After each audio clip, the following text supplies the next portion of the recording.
Motivation. I'm Lori Joy Kingwell. And I'm Chrissy Van. We're two dreamers on two wheels inspired by our community. And celebrating the voices we're just lucky enough to discover along the ride. So if not already, like, subscribe, follow along, do what you gotta do to not miss an episode. When it comes to our lives, the way we think of ourselves plays significantly into how we feel and the choices we make. Cheap, negative self-talk breaks us down over time, not just mentally and physically, but also holding us back from stepping into our badass selves we were born into this life to be. On the podcast, we're going to address the importance of surrounding yourself and dedicating your time to what helps you run at your maximum potential versus cheating out and causing significant wear and tear to your mental well-being. And at the end, we'll have your motivation maintenance, a tool you can take forward to ensure you always know where to fill up your tank with quality fuel. This is the motivation. All right, so right off the hippity hop, I want to talk about what thoughts are actually doing, how they're actually rocking within us, because I think so often we chalk it up to just think positively, just change your thoughts. And then it kind of sets us up for a little bit of failure because it runs deeper than that. And if we can understand how it works, it gives us more opportunities to successfully rework it, which is essentially taking those harsh negative thoughts that we have, but turning them into something that's going to work with us and for us, also known as positive thoughts, if you will. So here's the crazy thing, that we think on average between 50 to 70,000 thoughts a day. So with that enormous amount of thoughts just running through our brains on a day-to-day basis, 80 to 90% of those thoughts are subconscious. And when I say subconscious, there are habitual ways of thinking. We're not consciously kind of manually thinking about things. It's just our brain working in the patterns that it always has. And when I say patterns, just to try and break this down as much as possible, it's coming back to early childhood development and how you're taught to view yourself and see yourself. You end up doubling down on that in your later years, right into adulthood, unless you make this conscious effort to scourge, put the brakes on and see it differently, which no one really teaches you to scourge, put the brakes on and think differently. Now, 50 to 70,000 thoughts a day. Now, I'd love to say that we're thinking beautiful things about ourselves, but we just know we're not. If the mental health epidemic's taught us anything, we all know we're not. And if you ever just really take an inventory of the way that you speak to yourself on a day-to-day basis, that 80 to 90% of your subconscious thoughts, they're not very nice. They're pretty cruel. They're pretty judgmental. I'm not smart enough. I'm not good enough. I'm not pretty enough. I'm not skinny enough. I'm not this enough. Fill in the blank. Fill in the blank with just enough. And so when we talk about just think positively or just change your thoughts, hard stop, well, you've got all these learned behaviors that have been doubled down on so long. So when we catch ourselves thinking this, we just think more in the level of shame, guilt. I'm not even good at this. I'm not even good at positive thinking. That's just what our episode's really about, is talking. Yes, we are going to talk about how to scourge, put on the brakes and go in a different direction. But first and foremost, about like the grace that we have to start giving ourselves in regards to the cruel way in which we speak to ourselves on a day-to-day basis. Yeah, Lori, you touched on such a good point at the very beginning there too, when you're saying about making that transition to positive thought process. And I think we get misconstrued for so much that thinking positive or being an optimist is about putting this amazing, colorful paint on everything that happens in the world and having your head buried in the sand to the realities. But really, it's about changing the aspects of your thought process so that when you do encounter something negative, either by circumstance or something that you're thinking to yourself in self-talk, it's so that you can use that in a constructive way instead. So when something happens that's not ideal, it's not like you're trying to look for this incredible silver lining that doesn't exist. You're just trying to move through the process in a way that's constructive for yourself, that's going to lead to a positive result. Another thing, obviously, that you touch on is the level of thoughts in a day. Did not know that statistic. It is outrageous. And I came across a quote that then, when connected to that total, blew my mind. And that is that your body hears everything. that your mind says. So being in this cycle that we've grown up with, that's really hard for us to change gears, so to speak, and get ourselves out of it. That's not a great thing to be happening when it is happening all day long to that extensive level. I know for myself in childhood, I grew up in a really positive enforcement environment from my parents, which you think would translate into not ever having to deal with these thoughts. But it actually manifests in a way where I polarize things to have to always have this level of perfection. What happens if you're spending your life trying to be a perfectionist? Well, you're going to run into those. I'm not good enough. And when you said that, it went ping. I literally have in a journal from 2014 when I was really struggling in my 20s to figure out my own personal identity. And subsequently, it meant that what I did for a living became my identity. And when that wasn't going well, I felt like it was the most catastrophic failure. And I know all I did was feed my brain with, I'm never going to make it. I'm not good enough. Everyone else is better than me. And I'll tell you, it was not a great headspace to be living in at that point in time. Physically, I felt ill in the days. Like, it manifests through all levels of your body. And when you think, if you never take the opportunity to do the self work and self evaluate, this is why we're seeing so many people as adults completely fall apart, have breakdowns, and they start thinking, what's happening to me? Well, that tens of thousands of negative thoughts are now cumulatively impacting your whole mind and body to such an overwhelming stat. I mean, it's why we see panic attacks. It's why we see people having these high levels of anxiety all the time. And it's because we've never given ourselves that grace to take pause and think, hold on, this might be a virus in my programming that I need to address. Almost like a computer. If all of a sudden, I don't know if you back in the day ended up where it was like Trojan horse, didn't know what the F that was, but I know my computer didn't work after a while. And it would just multiply with 10,000 windows till I was like, nothing is working. That's literally what we're doing to our brains. Yeah, our brains, every thought that we think, that it creates a feeling to follow. Sometimes the feeling even taps in and is like, oh, every time I feel that, I usually have that thought. So it ends up kind of cueing each other. But every time you have a thought, it creates a feeling behind it. And every feeling shows up in how you respond to the world around you. And so much of how we think about the world is more of a projection than it is an experience. Because we think that life is happening kind of to us, but so much of it is how we perceive it, really and truly. And when you start to make that interruption and start to take a real evaluation on your thoughts and the level at which you speak to yourself, and you started almost like just making that little bit of an interruption, you can't help but then witness how that interruption changes then that slight feeling, and how that slight feeling changes how you perceive an event.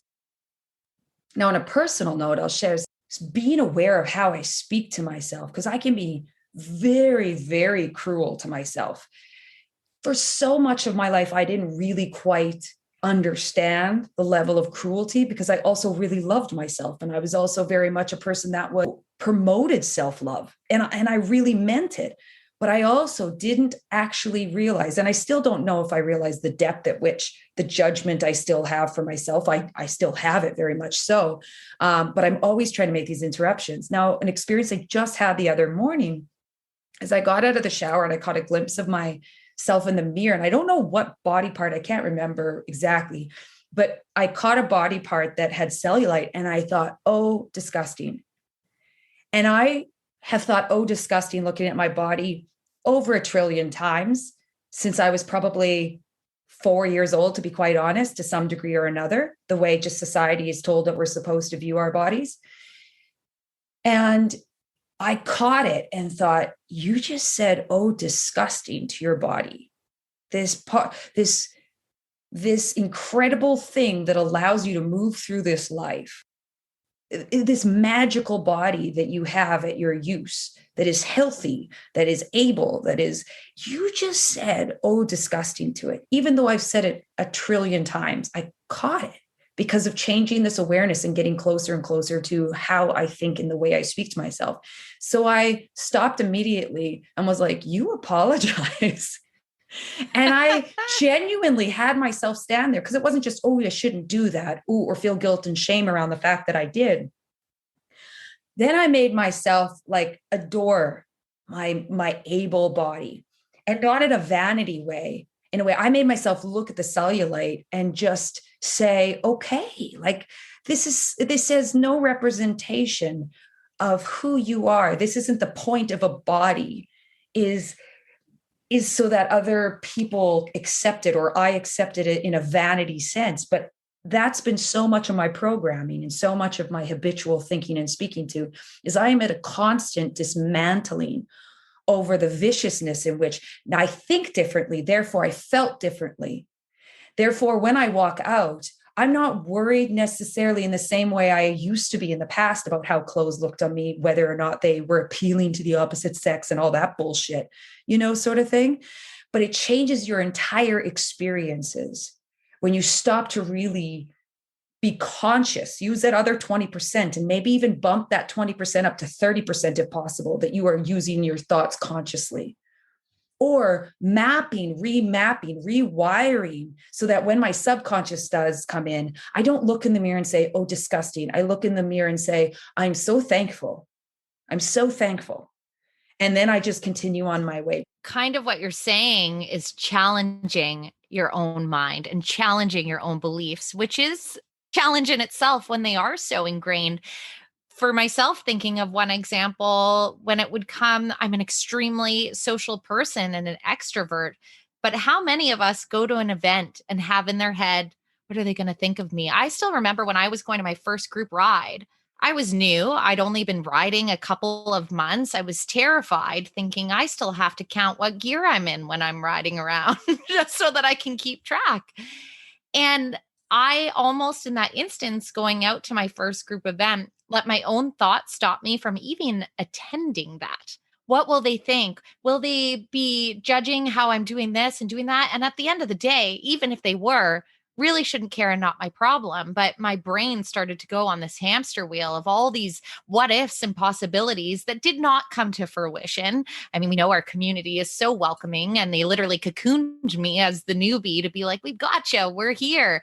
And it was kind of showing up with that level of honesty when I remember standing in the circle and putting my hand up and saying, yep, I'm new and I'm nervous, and just acknowledging, because those emotions, normally when we have the spinning wheel of negative self-talk, I do think there's generally an external reason that all of a sudden has sparked that as well. Normally we can identify it, whether in this instance was a fear of being accepted, was it a fear of being good enough? And then that started triggering within my own system this wheel of thought that all of a sudden could have spiraled in control. But in that instant, thank God, I challenged my brain and I was like, no, why would I would not go and miss out on this incredible day because of what people might think of me, or what might people think of how I do things that I do. That's a terrible solution, but we do end up limiting ourselves from these opportunities in lives because we get so busy talking to ourselves, our own selves. How amazing is it to have inner thought? Yet we use it as this tool to sabotage ourselves so often versus using it to prop ourselves up.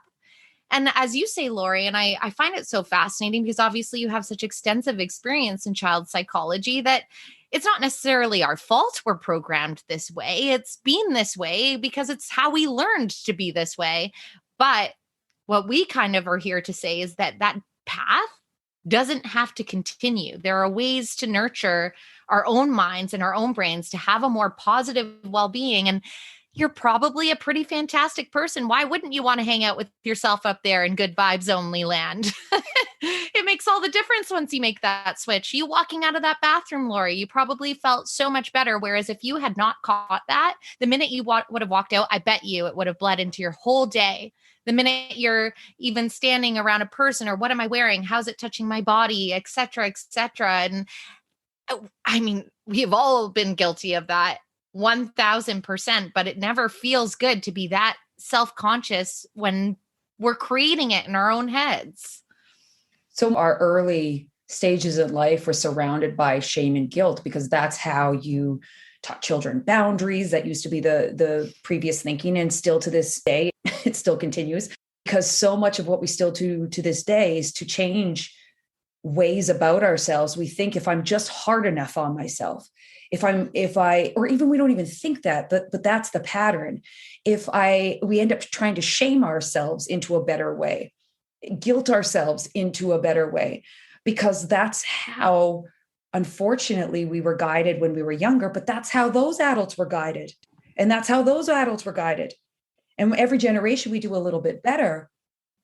So it isn't anybody's fault that we're here where we are, but it is our responsibility to take back our power in saying there can be a different way. Not only can there be a different way, but that way is the quality of life way, is the way that we get to really start to unpack who it is we are, what it is our strengths and talents are.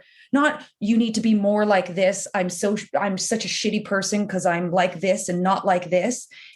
But just saying, what do I want to be closer to? What is train of thought has to match that? If I was that person that I believe myself to be one day, how would she speak to herself? What words would she use with herself? What would she say if she looked in the mirror at herself? Would she ridicule herself? The most loving version of myself, the most happy version of myself, the most joyful version, the most graceful version of myself. Is that how she would speak to herself? And it doesn't come with the shame and guilt, but it says, okay, well, then how would she speak to herself? She would say hello to her cellulite. I guess you're a part hello, of me. Old friend. Yeah, hello, old friend. And that's what I say every time my wrinkles come back in my Botox. Hello, old friend. Hello, old friend. You have some stories to tell. You sure do. We're gonna just freeze those out of place. Yeah, I didn't struggle to the same extent that most struggled when it comes to what people thought of them. Here's the thing: I always had a bit of that. I'm going to just do it anyways. I'm just going to be me. If they like it, they like it. If they don't, well, I'm not their cup of tea, but I gotta just be me. But I realized later in life, it didn't have so much to do with the fact that I didn't have this exorbitant amount of confidence, because in a lot of ways I didn't, right? I was extremely self-deprecating, and I ridiculed myself and, internally all the time. But I was more excited about the experiences I was going to have with other people. And it trumped the part of me that was insecure. I was just so bloody excited to meet these people and have that experience, because that's so much one of my biggest loves, natural loves of my life, is meeting new people.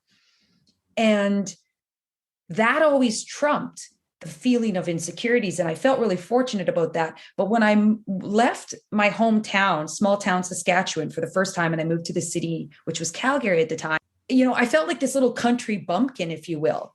And I had this feeling, and then I felt like I had to buy different clothes and I had to be a different person in order to be of worth enough to be enough there. And I remember feeling so insecure, and I got mom to buy me these expensive pants at the time.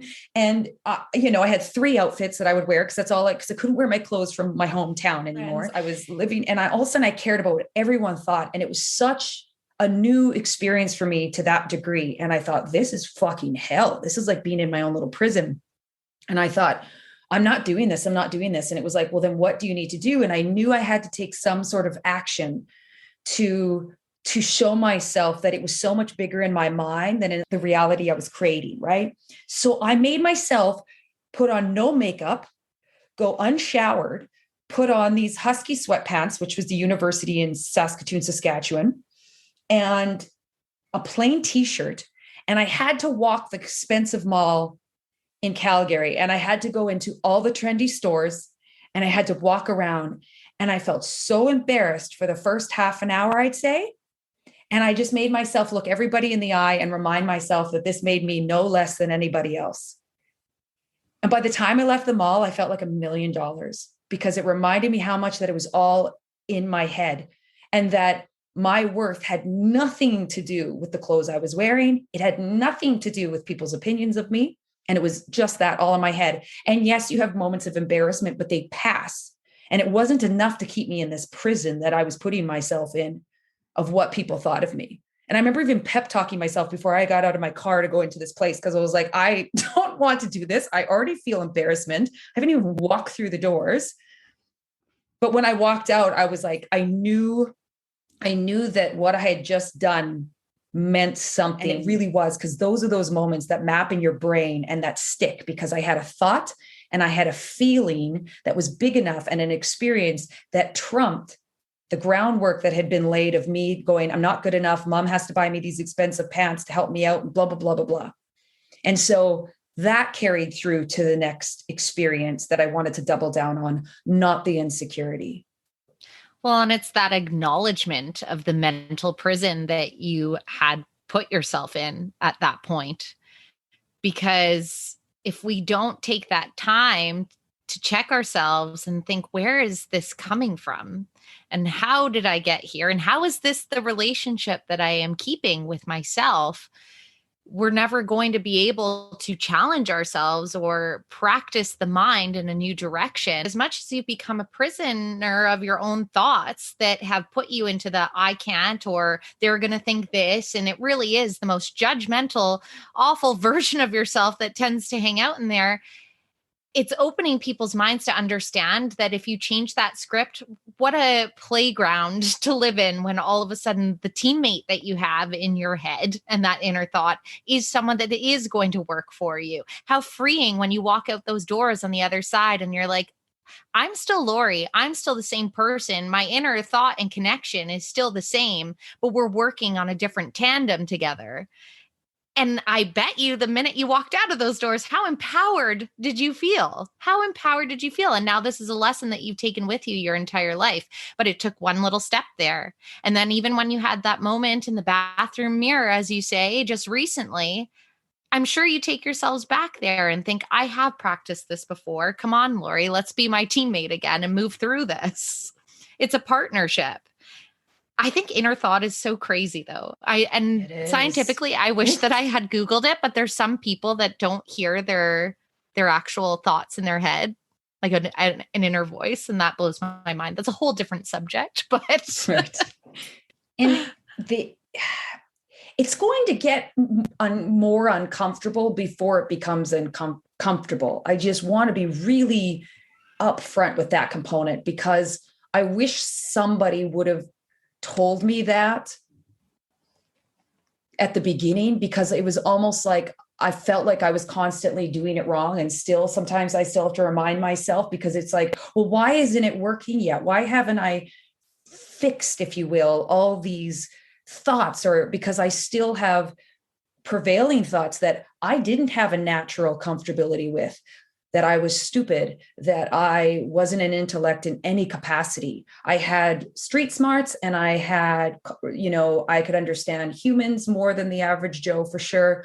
But as far as book smart went, I was constantly shown and told that I was stupid. And I used that language around myself. And it wasn't until later in life that I understood growth mindset rather than fixed mindset. I didn't know that your brain is placid, and it can be malleable and change in any way, shape, or form you really need it to. Even it goes on to dis-ease and disorder. We're built with an expansion pack. Like, I'm telling you, I have magic in my brain and my body, and I'm only just like touching the top of the iceberg. And you have to understand that it's going to be really, really uncomfortable changing your thoughts. And that means it's actually working.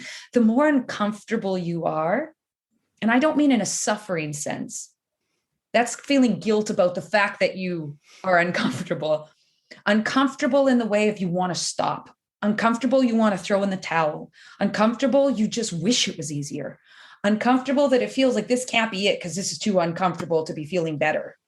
Then you're actually doing it because your brain is working very, very hard to keep going in the direction that it's always been going. And think of the people that live a whole life using that as an example. Could you imagine just living in one city and never traveling outside of it your entire life? You would be missing out on life. I'm going to go back because I know that negative self-talk can literally run the gamut. Like for myself, it's always been this pursuit of perfection, where if you're feeling less than perfect, that's a horrible spiral. Your example today being one related to body image. If it's body image, what are you feeding yourself? Are you going to go on Instagram or on the top trending workout routines for this, or scrolling through how many likes did this photo get, zooming in on a photo that you've taken and trying to map out all the things you hate about your body? We have all done it. But that's then all of a sudden what you're feeding your brain with, which is only going to exacerbate exactly what's going on in the noodle.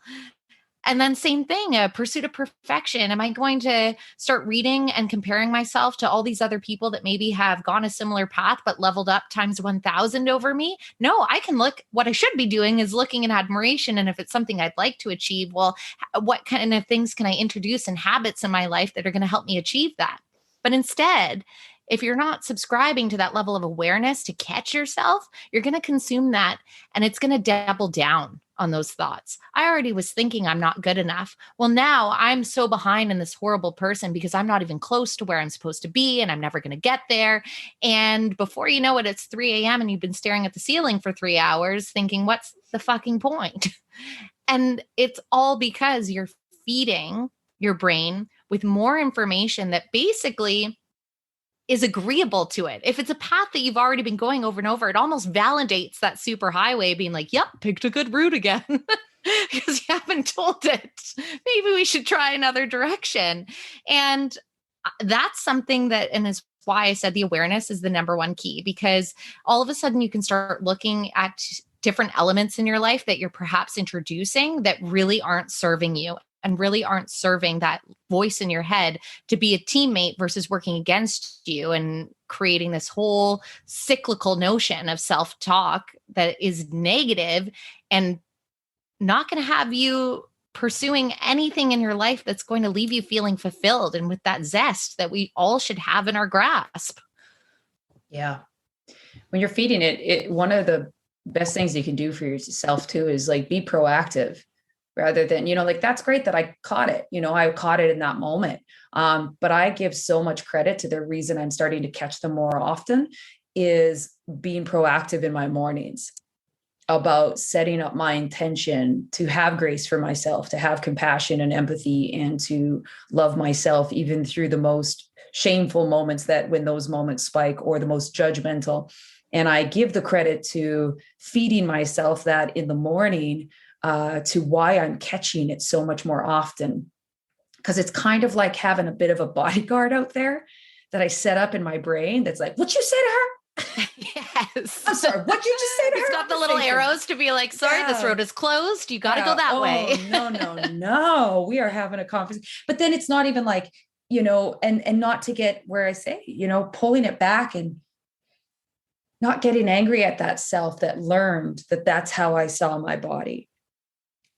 Because then I'm just beating up myself for beating up myself. And that's where that grace comes in of just going, oof, nah, come back. We're going to try that again. The same way in early childhood, the big goal is in guiding children, not you don't do that. We don't do that. That's not okay. But saying, hey, I say you got really angry there and you whacked your friend. You hit him on the head. Come back. We're going to first see if they're okay. We're going to see if there's anything they need. And then we're going to talk about that feeling and what you can do differently with that feeling the next time. If you need to hit, here's something soft you can hit. You can speak it out loud, what you're feeling. It's giving them, not saying that they're bad because what they've done. It's saying what they've done is human. Here's a different outlet. Here's a different viewpoint. Here's a different outlook. Here's a different tool in your pocket. And we have to offer that to ourselves as well. And that was the thing I gave, I was able to give so many other people grace and see past their behaviors and see past their, and show up and say to them, hey, you're in there. And I was able to do that with children. But then with myself, it was like, you're the worst. You're the worst. And then it would be funny. Yeah. And with my soul would be like, I don't know. I think you're pretty okay. And then my brain was like, no, you don't know her. She's the worst, And I remember I went into, and we'll talk more deeply on this on another episode when we actually get into, depression and anxiety. But I had hit a deep state of depression was about 21 at the time. I was in college, and I realized it was further than I had gone before. And it was to the point where I was quite concerned, right? Because I had suicidal thoughts and so forth. And I went into the mental health clinic and I sat down with one of the psychiatrists, did an evaluation. She's asking me all these questions and I'm answering them. And she says, this is so strange. It's not what I'm used to. And I said, in what way? And she said, all the questions, you really like yourself. You have a lot of love, but you're clinically depressed. Like everything it's like split down the middle. And it's not usually that. They usually have self-loathing and self-hatred and self-things. And I was like, I don't know what to tell you. You're like, that's why I'm here. Yeah. So, well, like, if you're confused, tell me how to feel. But it wasn't till much later I realized that was my soul that was still loud enough to say, I love you. But all of my learned behaviors and all my recycling of thoughts were telling me everything that I wasn't, everything that was wrong with me, every reason that I wasn't good enough, every reason that I should feel less than, why I shouldn't have the thoughts or the feelings that I should have. And it was my soul that was saying, I love you and you're worth something. And it was my mind that was saying, that can't be true. I'll tell you all the reasons why. And so clinically, my mind was depressed, but my soul was never willing to be quiet enough. Also, why I felt like it was worth going, I need some outside help because what I'm doing on my own isn't enough. And I think that's why with this conversation today, when we talk about essentially our negative thoughts and the fuel and why stepping into a higher state of consciousness, these small little steps, being aware of what you're doing to fuel that part of yourself, being patient, offering grace. But there's that also element is if you really feel like, I don't know where to begin, there's resources out there that you can go to that give you the building blocks and the first steps to helping you interrupt. It doesn't mean you have to go necessarily lay out everything that's ever happened to you. And that might help you too, because it might help you put the pieces together of what happened to you so that you can decide how you're going to do things differently now. But reaching out to those resources, it has saved my life on numerous occasions, saved my life because I had those desires to yank the wheel because you just wanted the prison. You just wanted out of the prison of my own mind. And there's still moments where I feel like that I'm in that little mini prison, but I remind myself that I have the key. Yes. That's the thing. The more you learn, the more you have practiced that in the past. And if you fall back into that cycle, it's so much easier to get yourself out the next time because you know that there's actually a light that's outside of that because it feels really dark. The person that you spend the most time with and that truly knows you intrinsically inside and out is yourself. You could have the strongest partner in the world. They're still not going to know all the things and all the inner thoughts and all the narratives and all the lived experiences. Yourself is really the most valuable and incredible partnership that you have in your life. But if all of a sudden you find yourself, and as you say, Lori, in those early 20s, or that is a darkness and that is heavy and that is a lot to carry. And it becomes very difficult to reach a hand out and say, hey, I need help. It's a lot of reasons why when people do get quite clinically depressed, they don't even know how to reach out for help at that point. And that's why I think these conversations are so, so important. Number one, just for our own daily habitual life to create those good, strong foundations and habits so that we can improve our narrative with ourselves. But number two, we're going through an exceptionally difficult time in the world. Let's face it, life was hard to begin with. Things have gotten even more complex and difficult for many people that we love, and it could be ourselves. I hope you love yourself too.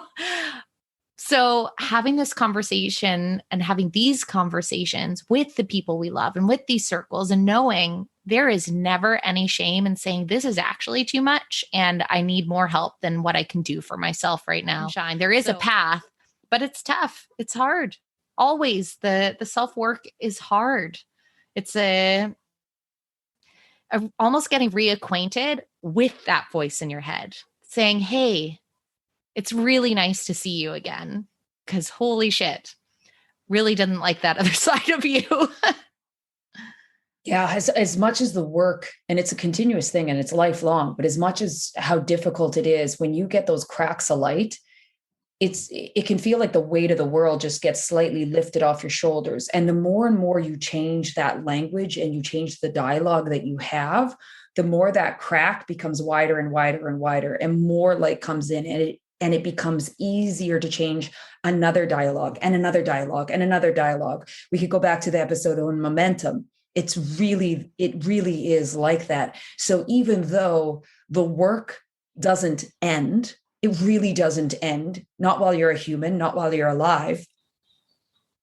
The work becomes easier because you become stronger. Life doesn't become easier, but you become stronger. So you become more well equipped and you have more ability to see clearer if you continue the work. And it starts with this little sliver of light. And that little sliver of light can be catching one thought: you're disgusting. Changing the way, having grace with yourself and changing it to how thankful I am for this able body. Being aware of the feeling, walking out of that room, holding that feeling, even if it's a conscious thought for 2 seconds, because that is firing neurons and that's wiring those neurons. And if you keep doing that, they tether. And that's what makes your roads. And eventually that's what makes your superhighways. And so your brain no longer goes, well, I want to take this negative superhighway, because guess what? The grass grows over that. And you'll have a superhighway of self-love, empathy, clarity. And you'll still maybe take a little dirt road every now and then, but you'll be quicker to hop on the superhighway because that is what your brain is susceptible to doing. So you're working with yourself and the magic that is within. Because if you don't work with it, it's a curse. If you work with it, it's pure magic. Well, Lori, maybe we should help give them a direction. Little maintenance, little motivation maintenance. Motivation maintenance. Yeah. What's yours, Chrissy, for us today? So mine is a 2-4. Number one, and I do find this quite helpful. When you're having a negative thought, if I all of a sudden am getting locked into a pattern like that, it can run away from you pretty quickly.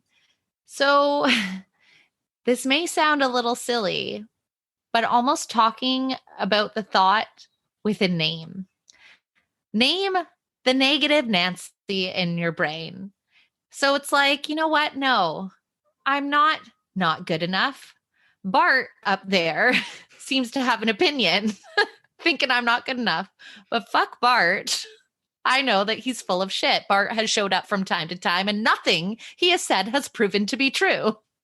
And so, hinging off of Bart's horrible, evil narrative is saying what your thought cycle is out loud. When you're in a spiral of negative self-talk, it's so simple. Take it out of your brain and verbalize it out of your mouth, because the context, taking it out of your brain and physically saying the words, look in a mirror if you have to, you're going to quickly see that that's your inner Bart in your brain and say, this isn't really me. It will challenge that thought. It's basically a physical way to hit the brakes. I have so many pep talks to myself in the mirror where if things are going awry, and it truly is really helpful to just get it out there, exactly as if you would talk to a friend. Because Laura, you touched on it in the podcast. How many times have you listening ever stepped up for a friend when they're talking to themselves badly and decide to be open and share that with you, which is a very vulnerable state for a friend. Normally, as a good friend, we help them work through that. Normally, we hear that thought as a friend and think that is absolutely absurd that you would think that you feel disgusting, Lori, not invalidating the feeling that you had in that moment, but we know this not to be true. If you were talking to a friend, you would say, all the things that you know about them because you love them so dearly. And it would probably hurt you to think that your friend's talking to themselves or views themselves in that way. And so that is where the logic behind having your little self chat in the mirror comes from. Because shouldn't you be best friends with yourself? Wouldn't you want to treat yourself in the best possible, loving, compassionate way? Of course. So maybe you have to have a little face-to-face time if things are spiraling a bit in that direction. Damn you, Bart. Barton. Great. I don't know what, like, mine's not named Bart. I don't know where that came from, but I'm here for it. Name theirs Bart. And no offense to any Barts that are listening. I'm sure you're solid. I'm sure you're a great person. I have two. The one is really like a kickoff. This one I did about 10 years ago, and then I did it again about 5 years ago. And now I'm saying it out loud as I usually do. Now I want to go do the exercise first and foremost to kind of disrupt that way of thinking and feeling about who you are, how you feel about yourself, and kind of getting back to the core of it all with early childhood. It's an exercise where you sit down or lay down. I personally lay down, close your eyes, and you have yourself, who you are now, in your mind's eye. You're sitting in a chair. And then you have a chair across from you. And 3 years old is when you start to take on other people's belief system as your own and people's opinions of you as your own. And so you have your little 3-year-old self, picture your hair, your little body, your little being coming over and sitting in the chair across from you. And you look at yourself and you tell them, you are enough just as you are. You are enough just as you are. And then you have that little 3-year-old leave, and then you have the 6-year-old come. How you looked, your hair, your body, how you dressed, your little personality sits across from you, and you tell them that they are enough just as they are. And I personally did it where I fast forwarded about every 3 years, and I would just have this train of my little self growing up until eventually I had myself sitting across from myself, where I told myself I was enough. And I got to look into my own eyes, and it is profound. It is profound. And it completely disrupts this kind of separation between heart, mind, and soul. Because you realize that everything else is just this mirage of attachments that were given to you that were never yours to carry in the first place. And you get to peel them off, and you get to take them off, and you get to place them down, and you get to choose which ones you want to carry again, if any at all. But that the point of it is that I was enough the day I was born, and I've been enough every day, every week, every month, every year I've been on this earth up until this day. And I'll be enough tomorrow and the day after until I leave this earth. I will be enough, regardless of what other people think and what I think of myself, regardless of the human mistakes I make, regardless of expectations, any of it. I will always be enough. And it is one of the things that I've used to disrupt that and to get me back to remembering that in all of the stuff and the crap that can be at times life and our minds. And one of the ways to then take that and plug it into your life on a day-to-day basis afterwards and keep that momentum going is the proactiveness that I spoke to earlier in the episode with it. But looking at yourself every morning and being proactive of saying, I am absolutely enough. Yes, those thoughts will come in and you'll have to work with it throughout the day. And it'll be so uncomfortable and difficult for the first year to 2. We've spent so much of our lives doubling down on this really harsh negative thinking. It's going to take some time to put a dent in it. It is going to. But every day that you step into love in just the most simplistic way is closer to when it is mostly part of your day. Because we can change at least 20,000 of those thoughts a day to being ones of self-love. And the rest, hopefully, are just dreaming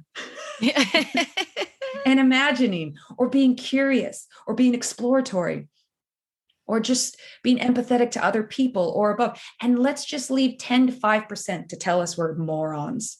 Let's hopefully get there one day, because I can handle 5 to 10%. I can handle that. I can't handle 80% of 50 to 70,000 thoughts telling me every reason why I'm not enough. I refuse. I absolutely refuse. I think that your motivation maintenance is beautiful. I love that exercise. I've never done it.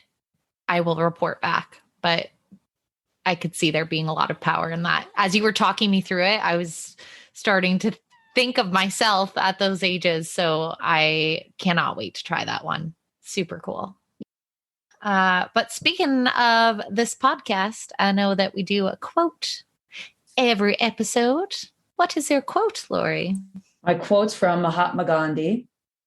Your beliefs become your thoughts become your words become your actions, and your actions become your habits become your values, and your values become your destiny. Ew. Like that. Preach, Mahatma Gandhi. So mine is from David James Lees. Be mindful of your self-talk. It's a conversation with the universe. And that is your motivation.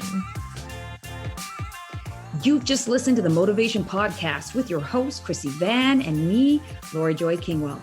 Thanks for joining us along the ride. We've got new episodes dropping every Monday, and we're all about community. So follow us on Instagram at Motivation Podcast and visit our website at themotivation.com. And in the meantime, tanks full and full throttle.